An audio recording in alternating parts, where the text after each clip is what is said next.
And he was a two-time BCB's champion. And I'm really excited for this match today because Alf Bannister hasn't had a lot of experience in dual meets in college, and he's a really, really talented guy. He actually led Maryland in wins last year with 37-4, but most of them came in tournaments. Ashnault, the 2015 All-American, finished 8th at the NCAA Championships a season ago. Placed 4th at this year's Midlands tournament. He is unbeaten at home this season, much like his Scarlet Knights. And it's interesting to watch these two wrestle because you see how strong Alfred Bannister is. It's actually a bit of a similar matchup to Giraldo and Alexander on a smaller scale. Well, on a scale where Ashnault has more skill and he has the upper hand on Bannister, whereas Giraldo wasn't the favorite in his matchup. Bannister spinning away against number 6th ranked Ashnault here at 141. Ashnault, he's got that left leg, right leg I should say, spinning away is Bannister. That's a nice job by Bannister, showing off that speed. Ashnault going for the takedown on the legs, but it's whistled out of bounds, and back to center they go. And that is the takedown he has to finish right there. That's an opportunity he can't miss. And I'm sure he'll get it back here. Had Bannister kind of backpedaling, had a real chance to take the early advantage. He did not. Minute 40 to go. No points have been scored in this match just yet.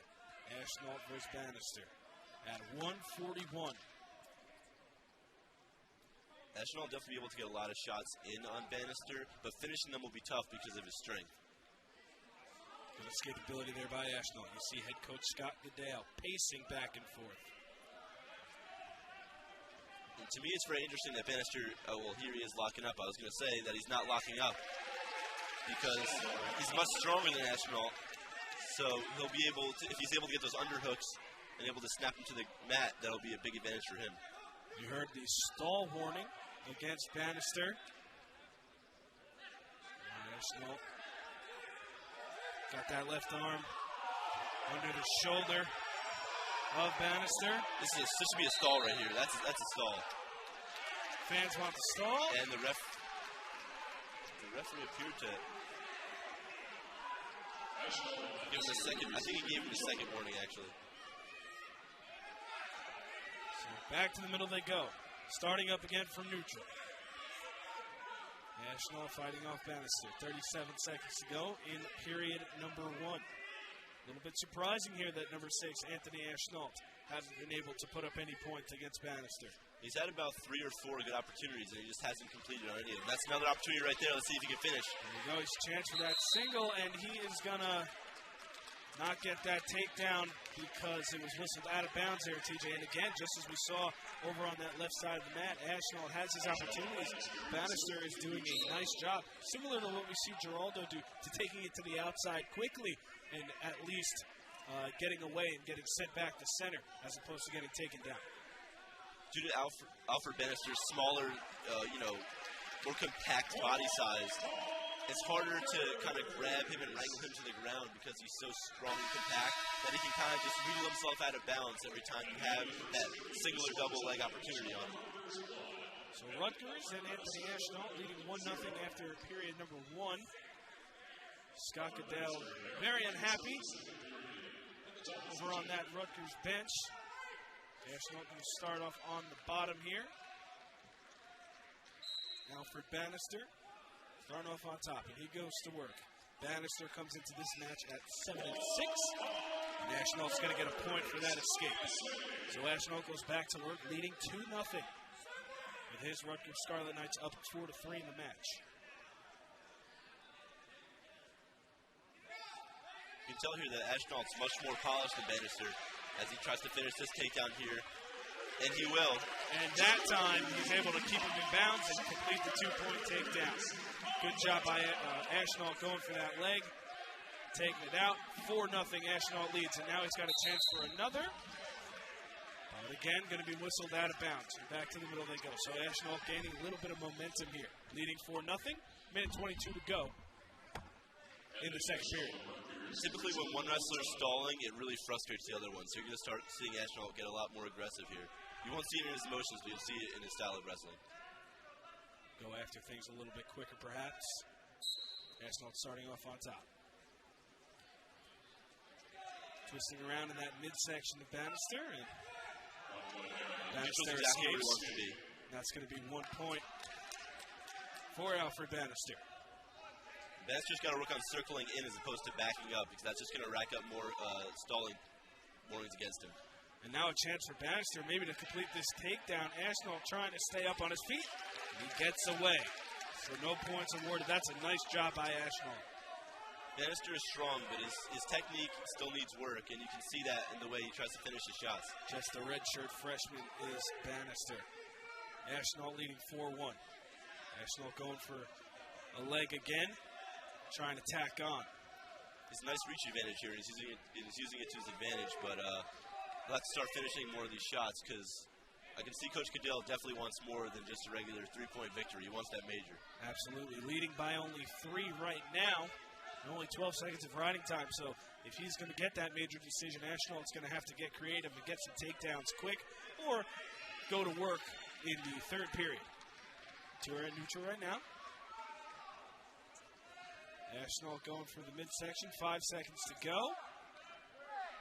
And it looks like Ashnault is resigned to the fact that he will take a 4-1 lead into the third period. Let's get a look at this takedown here by Ashnault. He's got that right leg and didn't let him escape that time. And he stayed right there on the edge of the map and made sure he stayed in bounds as opposed to the other two almost takedowns where he flew out of bounds as Bannister kind of just scurried out there. There you get a good look at Bannister. Well, I mean, if you're Bannister, you come into this match against number 6, down 4-1 heading into the third. Going to be difficult for him to get some takedowns and get some points.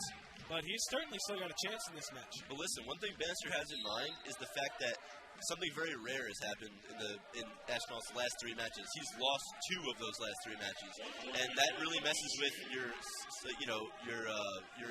emotions, and it makes it really tough for you to come out in the match and keep your head right. Coming out there psychologically. So that's something he has in mind, and it's something that he's going to linger on in this last period when he tries to make a comeback here.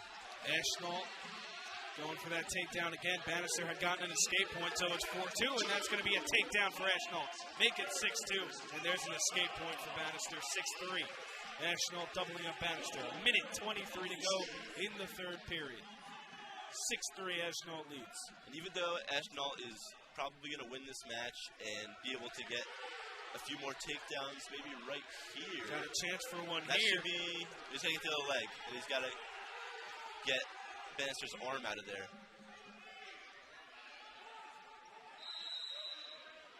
This is going to blow. They're going to call that a stalemate.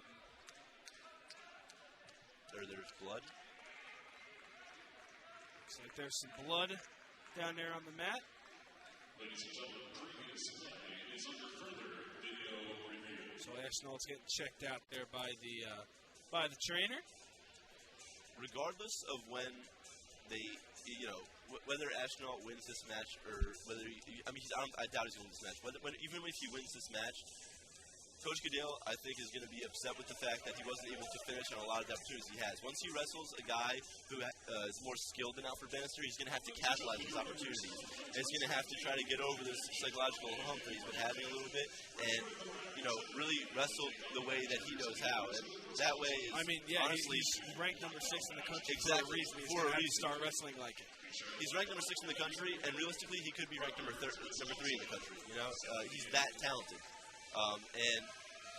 What he's showing here is the fact that, I can take anybody down at any time, but he's showing that he can't finish those takedowns. And if he can't finish them on Alfred Bannister, then he's not going to be able to finish them on the guy who's ranked number 2, 3, 4, 5, 6 in the nation. That's right. The Big Ten wrestling schedule is only going to get more and more grueling. Absolutely. And they're just about ready to get started again. So that call down there on the mat stands. There was no points. Fans were hoping that maybe Ashnault would get credit for a takedown. They do not get their wish. The minute to go in the third period, Ashnault leading 6-3. As it stands right now, in terms of riding time, this would just be a regular 3-point decision. which Rutgers would certainly take, but as you mentioned, with one of the most dominant wrestlers really in the country, you'd like to get maybe a little bit more out of that, TJ. Absolutely. From a coach's standpoint, Scott Goodell's looking at this match like it's 0-0 right now. He wants to see Ashnault going all out and, improving himself with every single takedown and every single second that goes by. And Ashnault has 7 major decisions on the season. He's looking for more points right here. 24 seconds to go. Looking to get that left leg around. Drive it to Bannister. That's an early call on a stalemate right there, because I think that Ashnault was actually going to finish that one. Or at least he was going to have a chance to. He was still moving, but the stalemate was called. Now he's only got 15 seconds to get another takedown, and that won't really matter towards getting a major. And instead, Bannister's going to get the 2 points. Now it's 6-5. Ashnault's got to be careful here. Ashnault escapes, make it 7-5, but going for it again is Bannister. Ashnault gets away from the takedown attempt. But wow, what a gritty performance by Alfred Bannister. Anthony Ashnault is going to get the victory 7-5.